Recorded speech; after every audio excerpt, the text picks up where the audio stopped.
This GMC Chevy Blazer is a 10 bolt, pretty standard for most GMCs of the 80s.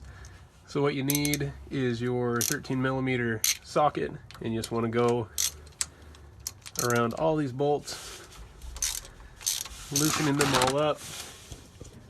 Got my drain pan ready to catch all this fluid. This is a pretty easy install.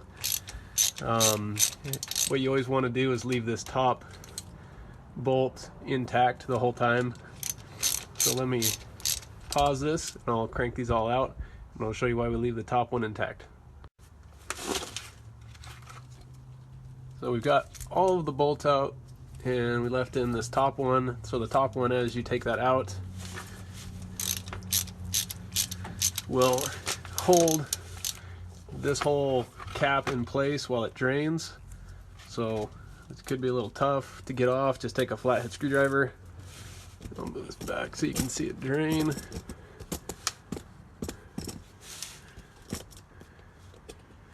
You just get under the lip and just pry it out.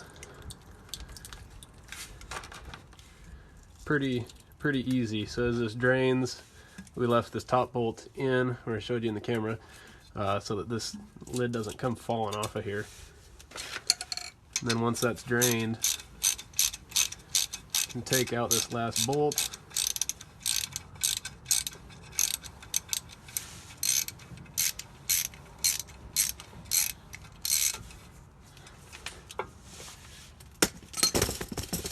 Whoops. And then this whole thing, there's actually a clip up on top here. It comes right off.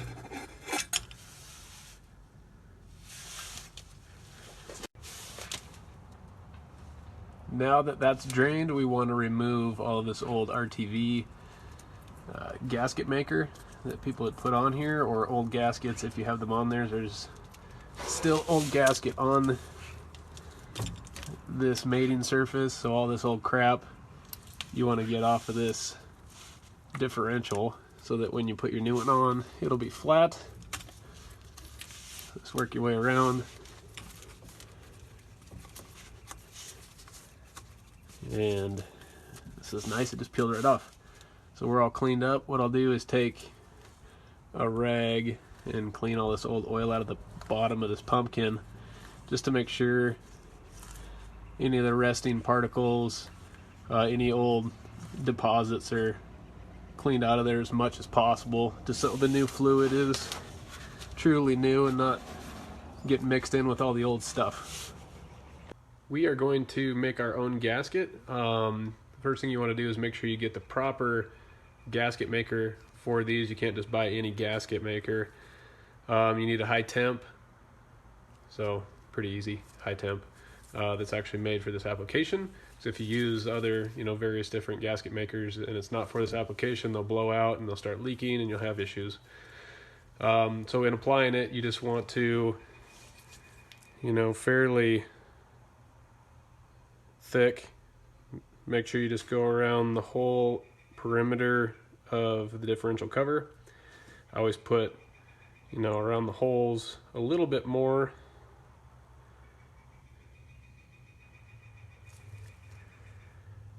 Just because it'll tend to leak around these holes, and you really want to make sure it seals, because that's obviously, there's a lot of flat edge right here that this can expand on, but when you get around these holes, you don't have quite as much.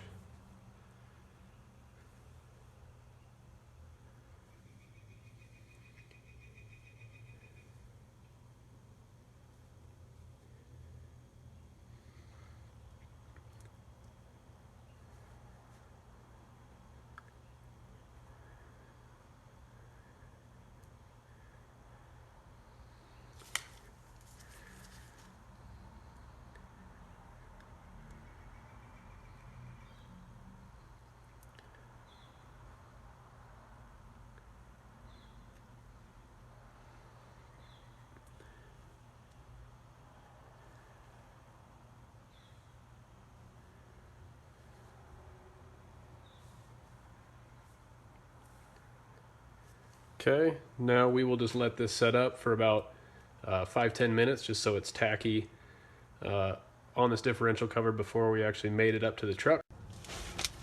Okay, so our differential cover has had time to cure. I've left it about 10 minutes just because it's a little colder out today. So what I want to do with this guy is same way you took it off. Start with a bolt on the top, and line up all your holes.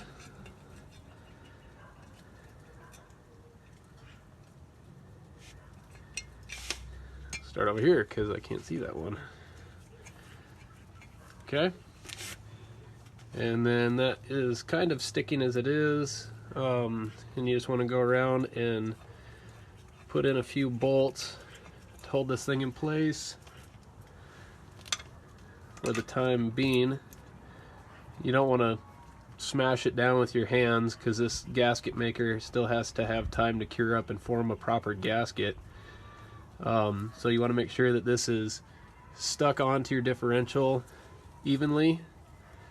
I will hand tighten all these bolts, and then I will let this set for about 45 minutes to let this gasket maker form a gasket before I torque all these down, and then I'll add fluid after that.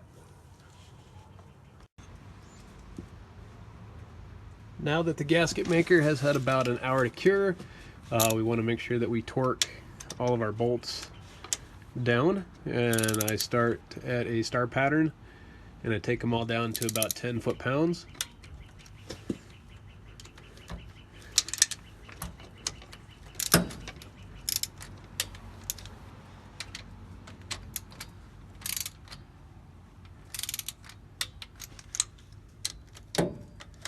And you just want to make sure that you are doing a star pattern of some sort to make sure this flat surface squishes down the gasket evenly.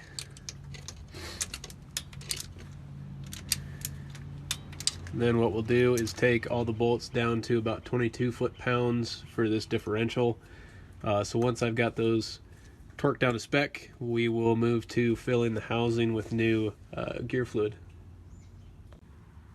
I am on the back side of the pumpkin housing now to get to the filler plug bolt right here, and what it takes on this Chevy is a T55 torque bit. So straightforward, put that guy in there and obviously take the filler plug out so that we can fill this with oil. So I'll remove that, and I'll show you how to prep this plug, and then we'll also obviously fill this thing with oil.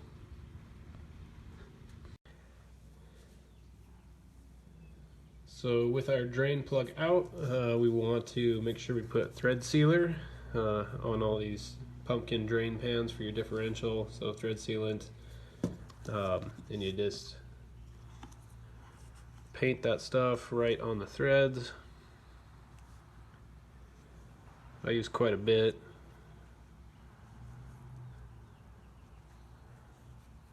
And just make sure you get all of the threads covered up. Just like that. I'll clean this up a little bit. Try and keep as much of it out of the differential as I can. It doesn't really matter because this is what this stuff is made for. So now that that's prepped, I'll set that there and we'll move to filling the differential up. Finally, you want to fill your differential up. I won't try and do it while I'm on camera, but pretty easy. Just find a funnel that works that you can tip up and pour your differential fluid in there. When it's full, fluid will start seeping out of this hole, and that's when you know that this is adequately full, and you can put your drain plug back in, and your rig's ready to go. It's as easy as that.